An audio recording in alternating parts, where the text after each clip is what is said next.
Gerib qalmış çöldə susuz bir dər,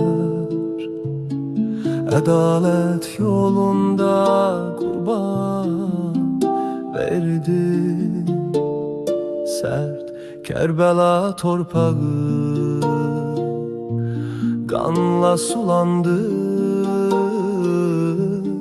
Şəhidlər şahı adın nur saçtı. Hüseyin ey Hüseyin adın dillerde, seni unutmaz bu yüreklerde. Hüseyin ey Hüseyin gəm yoldaşı, şehitlerin yolu hakkın sorağı. Hüseyin ey Hüseyin adın dillerde, seni unutmaz bu yüreklerde. Hüseyin ey Hüseyin gəm yoldaşı, şehitlerin yolu hakkın sorağı.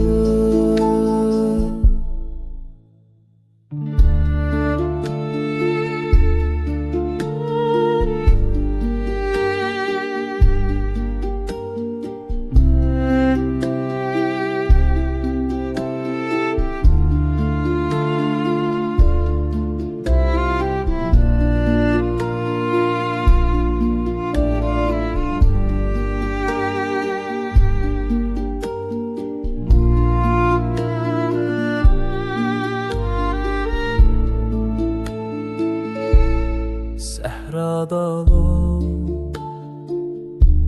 yanan ürəklər, fəryadlar göylərə çatdı biləklər. Zalımın qarşısında əyilmədin sən, həqiqət daşıdır sənə bu bədəl.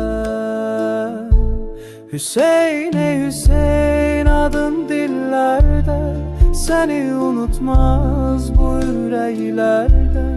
Hüseyin ey Hüseyin gəm yoldaşı, şehitlerin yolu hakkın sorağı. Hüseyin ey Hüseyin adın dillerde, seni unutmaz bu yüreklerde. Hüseyin ey Hüseyin gəm yoldaşı, şehitlerin yolu hakkın sorağı.